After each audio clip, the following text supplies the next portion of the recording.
She worked alone in silence, where rusted tools whispered stories no one cared to hear.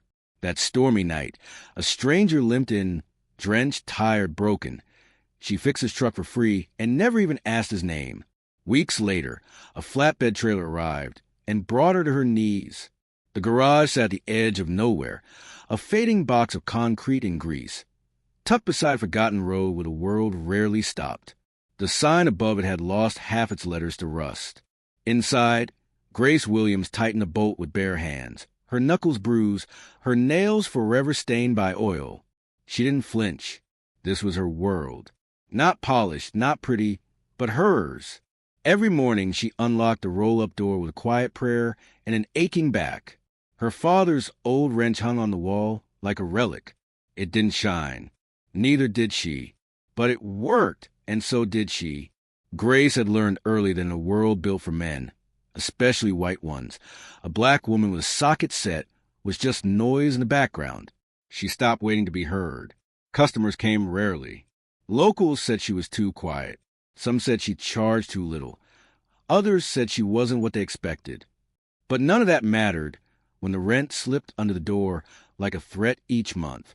She kept working, alone, beneath a roof that leaked and lights that flickered when the wind groaned too loud. That week, the sky had been heavy, like it knew something was coming.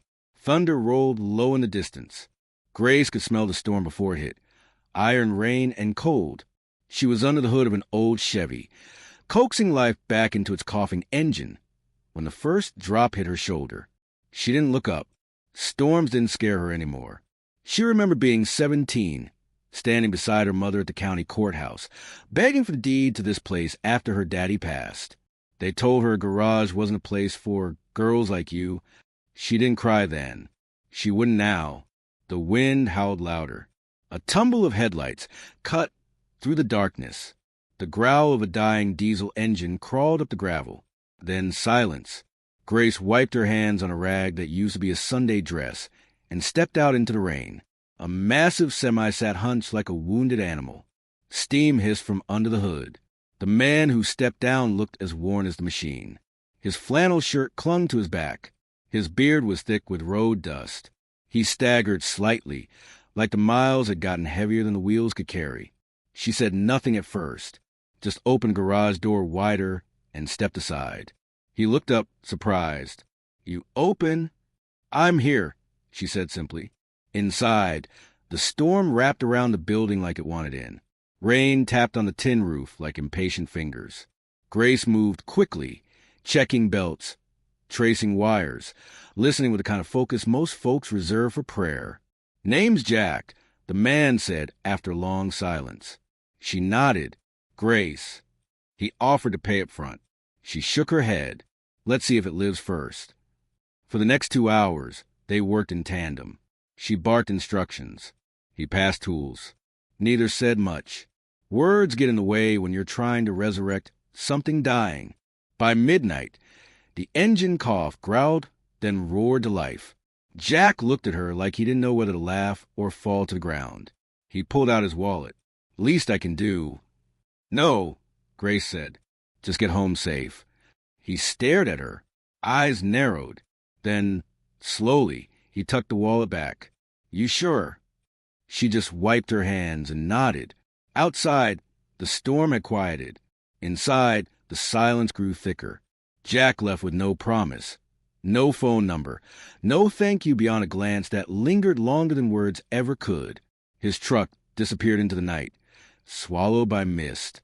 Grace stood in the garage doorway, soaked and shivering, watching until the last glimmer of red taillights faded. That night, she didn't sleep. The sound of rain was too much like applause from ghosts. And somewhere deep inside, a question stirred. Would anyone remember a woman who gave everything for free? The next morning broke with no sun, just a dull gray sky pressing low on the rooftops. Grace stirred beneath a blanket that still smelled of motor oil. Her arms ached. Her knees cracked, but her fingers twitched, hungry for work. The garage groaned awake as she rolled up the steel door. Cold wind slipped in like a thief. She stood in the entrance, arms folded, eyes scanning the highway. Nothing but emptiness and wet gravel. No sign of the man from last night. No message. No apology. No trace. But then again, she hadn't expected one. She brewed coffee in a dented kettle over a flame that flickered like her faith. Each sip carried rust and bitterness. Her body needed warmth. Her soul needed something else, something the world never gave freely. By mid-morning, a local boy rode in on a bicycle with a flat tire. She patched it for free. His mother offered her a pie later that week. Grace didn't argue. She never did. Payment came in strange forms. Trust, word of mouth, the rare human thank you. The days passed slow and colorless. Trucks rumbled by without slowing. Grace kept fixing what she could, the parts she couldn't afford to replace. She patched with clever hands and stubborn grace. One afternoon, Mrs. Keller from the diner walked in with 2 coffees and a box of biscuits. Her eyes were warm, curious. Storm was rough. Heard you helped someone through it. Grace nodded. He pay you? No, Mrs. Keller studied her face. Most folks wouldn't have stopped. Not in that rain. Not for a stranger. Grace shrugged. He needed help. That's all. Mrs. Keller smiled. Well, word's getting around. Grace blinked. About what? You, the woman who fixes trucks without asking for a dime. Grace lowered her gaze. Praise made her nervous. It never stuck for long. But inside, something shifted, like someone had cracked open a window, and fresh air crept in. Later that evening, she found herself watching the horizon again. A strange hope stirred, one she hadn't felt in years. Not about money, not about success, just the hope that maybe, finally, she was visible. She didn't know his name beyond Jack. Didn't know where he went or what road he rode out on. But that night, that moment had left a mark. She couldn't explain it, but she felt it in her hands when she held a wrench. She heard it in the silence between engine coughs. She saw it in the way customers now lingered longer, asked more, smiled wider. One night, as she locked the garage and stepped into the cold, her phone buzzed. A message from a neighbor. You might want to step outside. She did. At first, she saw nothing, just the same empty gravel lot. But then her breath caught. A massive flatbed trailer sat silently at the edge of her property, bathed in amber sunset. On it, new tools, bright, gleaming, unbelievable. A hydraulic lift, a snap-on tool chest, a commercial-grade air compressor. Equipment she'd only seen in catalogs. A man in a Navy uniform stepped forward, holding a clipboard. Grace Williams, he asked. She nodded, heartbeat stuttering. I have a letter for you. Her fingers trembled as she opened the envelope. The paper inside was thick, heavy, like it carried more than words. My daughter ran a shop like yours. Before cancer took her, I saw her in you, your hands, your fire, your kindness. I couldn't save her garage, but maybe I can help save yours. Jack Rollins, the world tilted. Grace fell to her knees, hand over her mouth, eyes full of something she hadn't allowed in years. Tears of being seen. Neighbors gathered slowly, drawn by the strange glow in her eyes. Mrs. Keller stood behind her, breath caught in her throat. Grace, she whispered, you deserve this. But Grace didn't answer. She couldn't. Her past was being replaced, not by noise or applause, but by the sound of hope arriving on wheels. Grace didn't sleep that night. The letter sat on her workbench, smudged now with fingerprints and tear streaks. She kept rereading it like it might vanish. Like kindness this big couldn't be real. The tools came with manuals she didn't need. Her hands knew machines like some folks know prayer. But the weight of generosity? That was unfamiliar and heavy. Next morning, her old wrench lay beside the gleaming snap-on set. She touched it, the one her father gave her when she was 12, the one she held when she opened the garage after his death. And suddenly, her hands didn't feel ready for change. They felt guilty. By noon, customers started showing up. Some were truckers who'd heard stories. Others were locals who'd never stopped by before. But they all had something in common. They looked at her differently now, with expectation, with awe, and that scared her more than the loneliness ever did. One man, A driver with gold rings and fast words said, "You finally got lucky, huh?" She forced a smile, but her jaw tightened. This wasn't luck. This was earned. Through rain, through silence, through rejection. But how do you explain that to someone who's never been invisible? That week, Grace stayed late every night. She trained herself on the new lift, adjusted the compressor, reorganized the shop, but she couldn't shake a strange unease. Kindness had cracked open the world. But what if she couldn't live up to it? The memory of Jack's letter haunted her, not because it was sad, but because it expected her to carry something more than tools now. It asked her to be someone. One evening, she caught sight of herself in the window's reflection, sweat on her temple, dirt on her cheek. Behind her, a garage glowing with new promise. But inside her chest, doubt curled like smoke. Why her? Why now? Why not before, when she was starving, scraping, begging banks for one more week? She didn't see Jack again. Not that week. But she saw his shadow in every kindness that passed through the door. A young girl came with her mother, curious about cars. Grace knelt, handed her a small wrench, and showed her where the bolts were. The girl's eyes lit up. The mother said, "She's never had someone show her that before." Grace just nodded. But something opened, not pride, not ego, but a window to the past. To a little girl who once begged to help her daddy under the hood and was told, "This world's too rough for girls like you." Now, maybe it wasn't, but then came the knock. Two men in suits, clean shirts, cold smiles. They claimed to be from a trucking association. Said Jack had made some unofficial donations. Wanted paperwork, proof, signatures, audits. Grace's palms went cold. She didn't understand most of what they said, their language dressed in legal armor. But one thing was clear. Someone, somewhere, wanted to challenge her blessing. As they left, one of them turned back. "You're lucky," he said. "Don't forget that." Grace stood frozen. For a moment, she wasn't the woman who survived storms or rebuilt engines in the dark.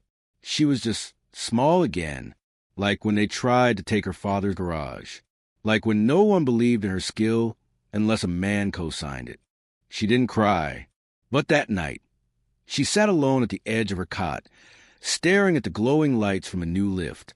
She whispered to no one, "Asterisk, if they want me to prove I deserve this, then I will."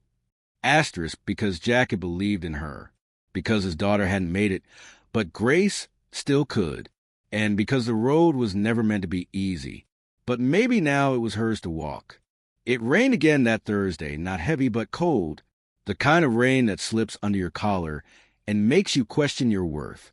Grace stood beneath the garage's new LED light, arms folded, watching oil drip from a lifted undercarriage.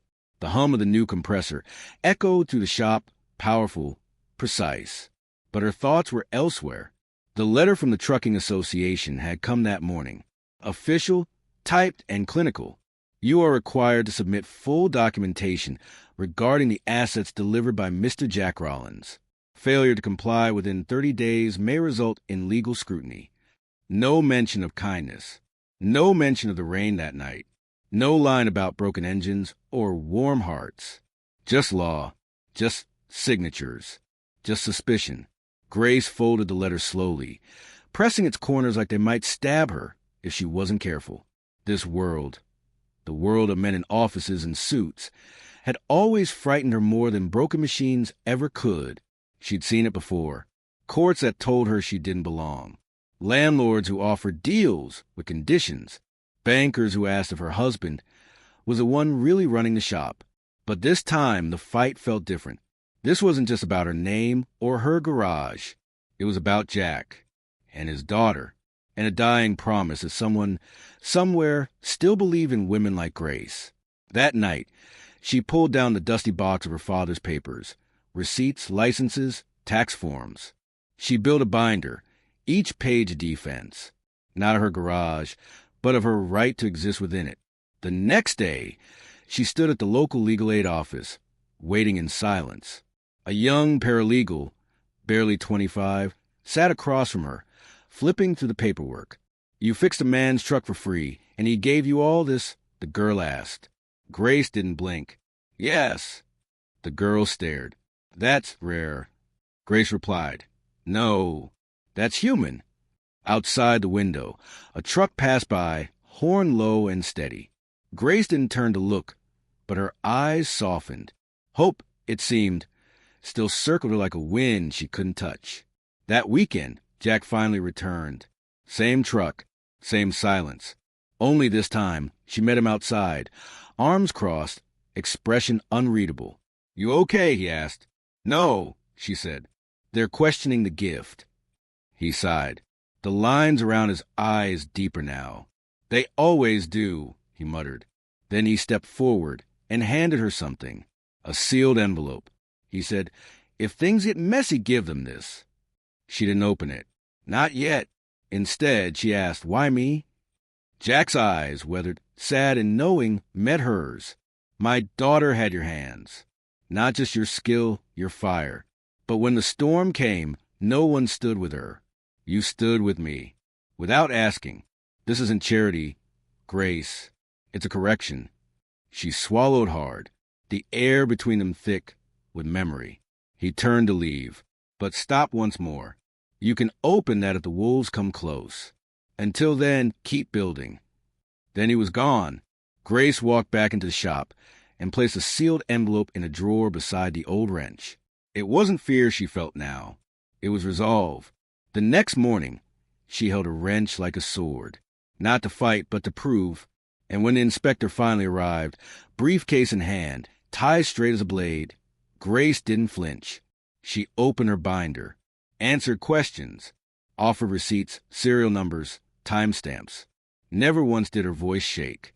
But as he turned to leave, the inspector paused. You're not what I expected, he said. Grace smiled softly. Most people never are.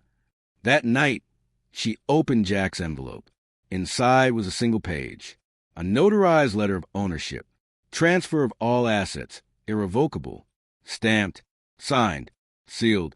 But beneath it, scribbled in Jack's own hand, don't ever doubt that what you gave me that night was worth everything I had left to give. Grace didn't cry. She exhaled, because the fight wasn't over. But for the first time, it felt winnable. Spring slipped into the valley like a quiet blessing. The cold backed away. Sunlight returned in soft patches. And Grace, she began to breathe differently. The garage had changed. Not just the tools. Not just the lift or the compressor. But the air had hummed now. Customers came more often.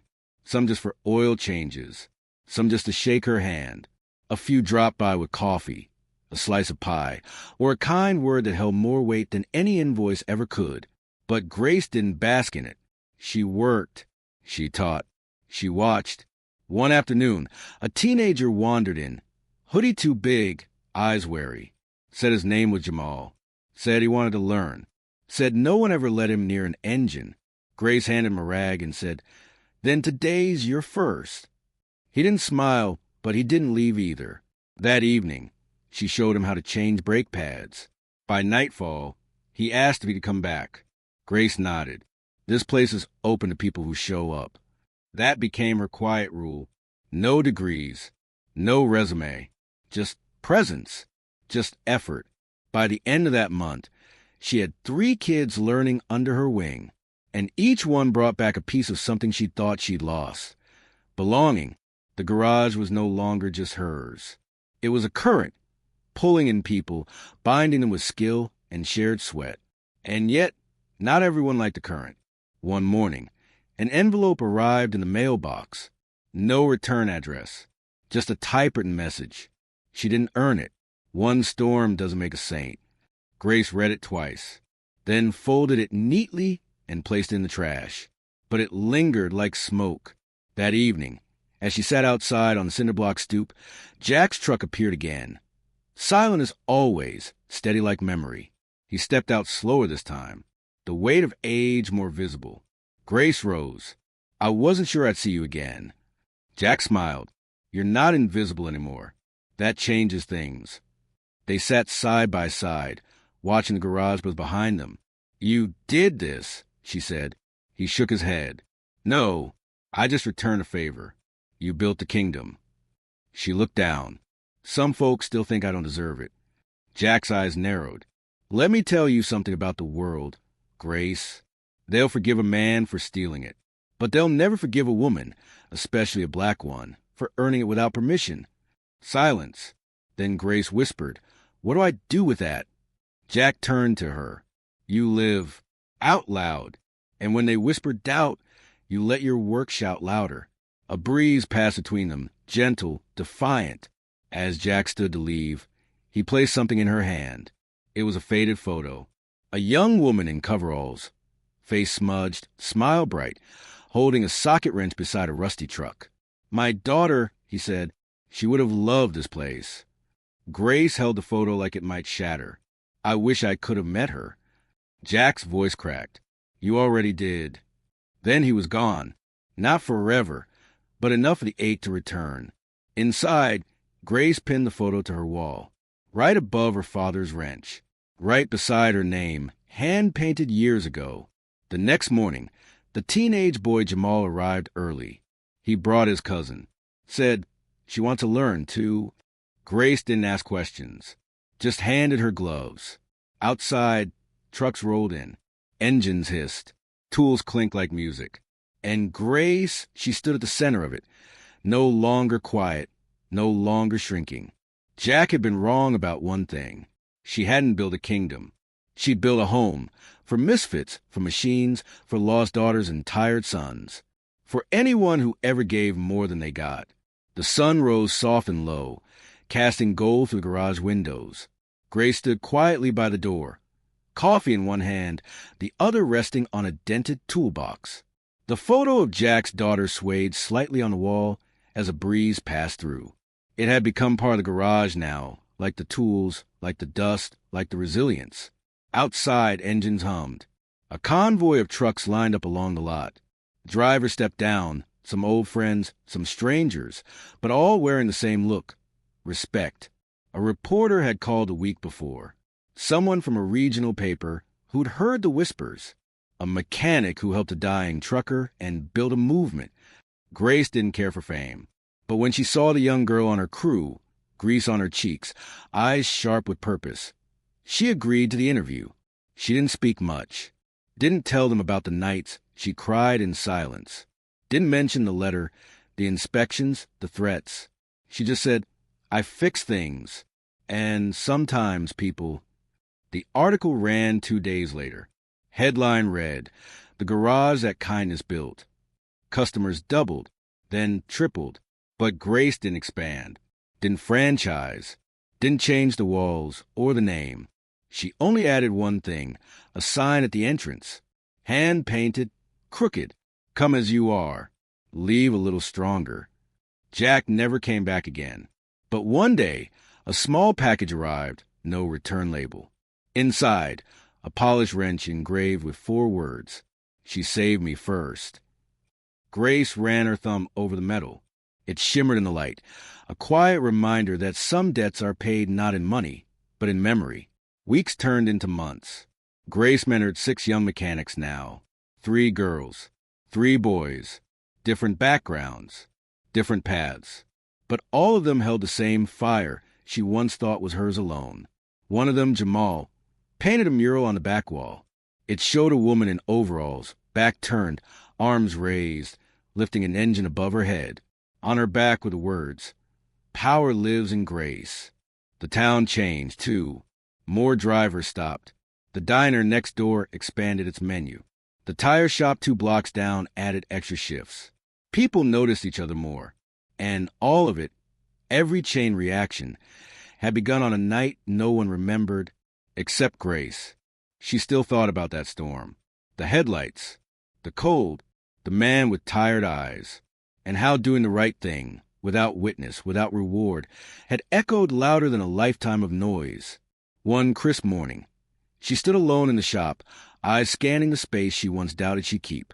She whispered, more to herself than anyone, Kindness doesn't make noise, but it moves mountains. And then she got back to work, wrench in hand, hope in her pocket, legacy written not in headlines, but in the hands of those she lifted, and the road she paved for others to walk.